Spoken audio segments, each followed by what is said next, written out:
तो फिर तुम कितने ज्ञानी हो, ये बात मायने नहीं रखती है। सबसे बड़ी बात, मैं बात ये इसलिए कह रहा हूं कि अभी मैं देख रहा हूं YouTube पे, Facebook पे हमारे यहाँ पर श्रोतागण बैठे हुए हैं, और ये हम लोगों के बारे में मैं तुम्हें बताने के लिए जा रहा हूं। जितने हमारे वक्ता हैं, कथावाचक हैं, उन लोगों में आपस में मतभेद हो गया है। जानते हो क्यों? अपने आप को श्रेष्ठ बताने में। मैं बड़ा हूं, मुझसे बड़ा कोई विद्वान नहीं है, कोई कथावाचक नहीं है। मतलब मैं किसी एक की बात नहीं कर रहा हूं, और जहां पर किसी में अगर मैं आ जाए ना, तो ये बात बिल्कुल गलत हो जाती है। अगर ज्ञानी है ना, तो वो किसी को छोटा साबित करने की कोशिश कभी नहीं करेगा।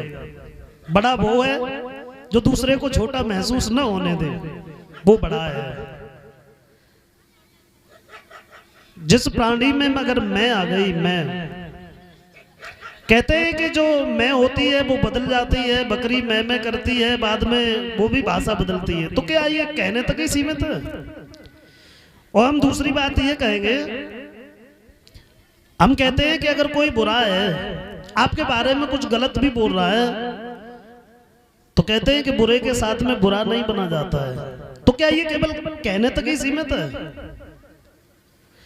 अगर हम ये कहें कि भाई सूर्य है, वो तो बहुत ठंडा हो गया है, उसमें बहुत सर्दी है, तो आपके कहने से सूर्य ठंडा नहीं हो जाएगा, वो गर्म है, जाकर के देख लो। मतलब मैं बहुत कम शब्दों में, सब लोग समझदार हैं, बहुत कुछ कहना चाहता हूं, और शायद आप समझ गए हो। जो बड़ा होता है ना, और जो बड़ा है वो बड़ा रहेगा। आपस में ये मतभेद जो चल रहा है सबके, इस चीज को निकालो। हम सब लोग एक हैं। दूसरी बात, आप लोग विद्वान तो हो ही, ये कह रहे हो कि मैं बहुत बड़ा हूं, मैं तो बड़े हो आप। अगर वक्ता हो, उपदेश कर रहे हो समाज को सुधारने का, और आपस में अगर फूट कर रहे हो, तो फिर कहां के बड़े हो आप? इस चीज को समझो कि आप कौन हो। अपने द्वारा ही अपनी अहमियत को कम मत करो, ये हमारा सबसे निवेदन है, और इससे आगे अब हम कुछ नहीं कहेंगे। बताया है कि जो नलकूबर मणिग्रीव है, इन दोनों में घमंड हो गया। पत्नियों के साथ में ये नगिन होकर के इन्होंने स्नान किया है, तो देवर्षि नारद ने इन्हें श्राप दिया, और श्राप जब मिला है तो ये दोनों वृक्ष बन गए, और बाद में भगवान कृष्ण के द्वारा इनका उद्धार हुआ। यशोदा बाबा नंद ने देखा है कि बिना आंधी तूफान के इतने इतने विशाल वृक्ष गिर गए। जब से कृष्ण और बलराम का जन्म हुआ है, तब से कोई न कोई अनहोनी होती रहती है ब्रज में। तो बाबा नंद ने, जहां पर यमुना के किनारे तुलसी का वन था, उस वन को कटवा करके वृंदावन नाम का नगर बसाया।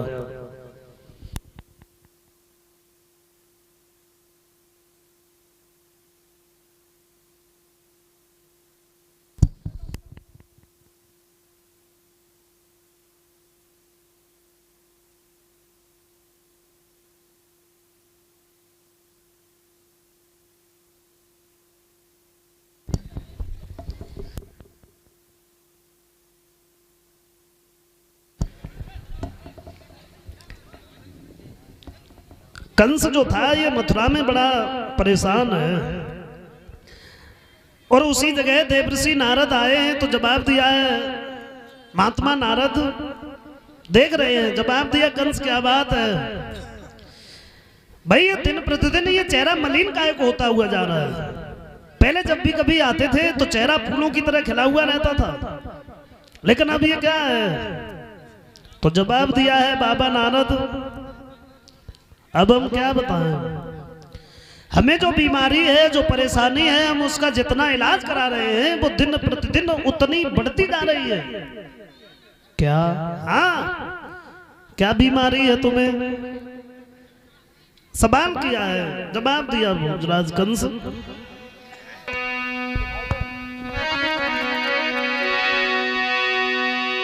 कि ओरे कंसराज और दिन दिन तेरी और क्यों दशा बिगड़ती जाती है।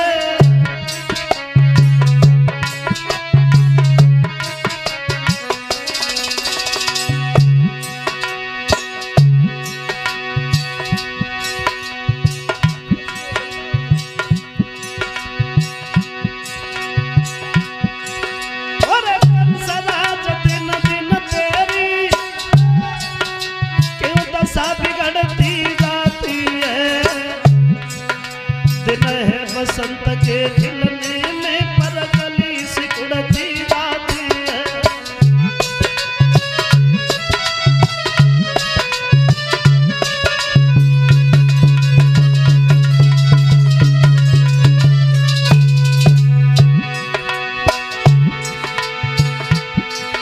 यदि शंका होगा उस मन की तथावा बोली हराई डालो।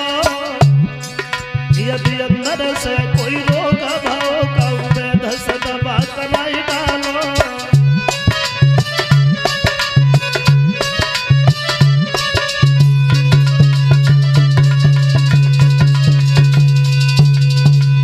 जवाब दिया है भोजराज कंस। क्या बात है? तो जवाब दिया है नारद, हमें जो बीमारी है, जो हमें परेशानी है, हम जिसका जितना इलाज करा रहे हैं वो इतनी बढ़ती जा रही है। आकाशवाणी में देवताओं ने यह कहा था कि बहन का 8वां लड़का काल होगा। फिर 8वें गर्भ से एक लड़की पैदा हुई। जैसे ही उसे मारने की मैंने कोशिश की, वो मेरे हाथ से छूट गई और ये कहकर के गई, कंस तू हमें क्यों मार रहा है? तेरे मारने वाले का अवतार गोकुल में हो गया। गोकुल में कृष्ण और बलराम नाम के जरा जरा से 2 बच्चे, उन्हें मरवाने के लिए हमने बड़े बड़े राक्षसों को भेजा, लेकिन पता ही नहीं चलता है कि वो कितने बड़े बलवान हैं। किसी ने लौट करके आज तक यही नहीं बताया कि कन्हैया काला है या फिर गोरा है। क्या मतलब? जरा जरा से बच्चों से तुम डर गए कंस? ऐसा क्यों नहीं करते हो? सभी यादवों को पकड़ करके मथुरा की जेल में क्यों नहीं भर देते हो? जवाब दिया है बाबा नारद, यहाँ आप भूल कर रहे हो।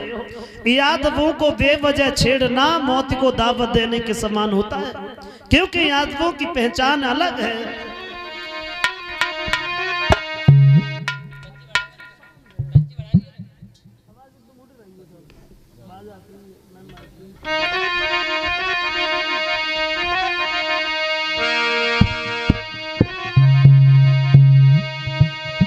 निशाने पर लगे जाकर उसी को तीर कहते हैं।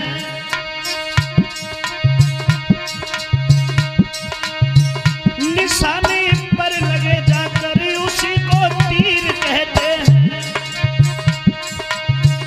आन पहचान जो देते उसे अहीर कहते हैं।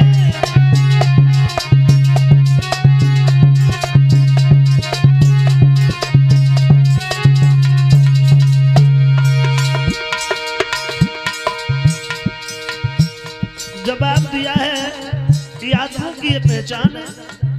यादवों को बेवजह छेड़ना मौत को दावत देने के समान है नारद। तो नारद कहने लगे तुम डर गए मौत से?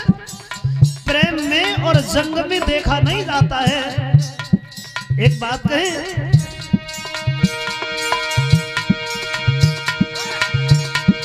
दुश्मनी करे तो दुश्मन का लोहू का प्यासा बन जाए, और प्रेम करे फिर प्रेमी को देखे भी जान नहीं घबराए।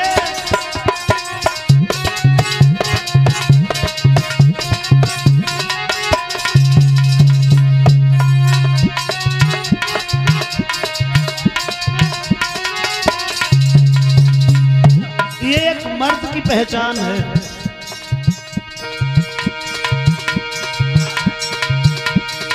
कभी किसी का एहसान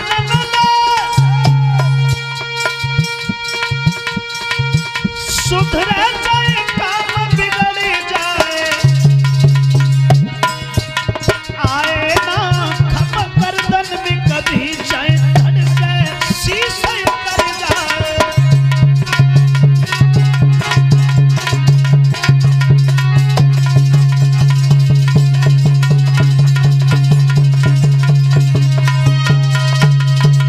जवाब दिया है, इसलिए तुम ऐसा करो, पत्र लिखो और पत्र में ये लिखो कि हमें काली देह से कुछ कमल के फूलों की आवश्यकता है, हमें काली देह से कुछ कमल के फूल ला करके दिए जाए। अगर ऐसा नहीं हुआ तो सभी आदमियों को पकड़ के मथुरा की जेल में भर देंगे हम। सज्जनों, कंस ने पत्र लिखा और पत्र लिखने के बाद सोच रहा है कि अब ये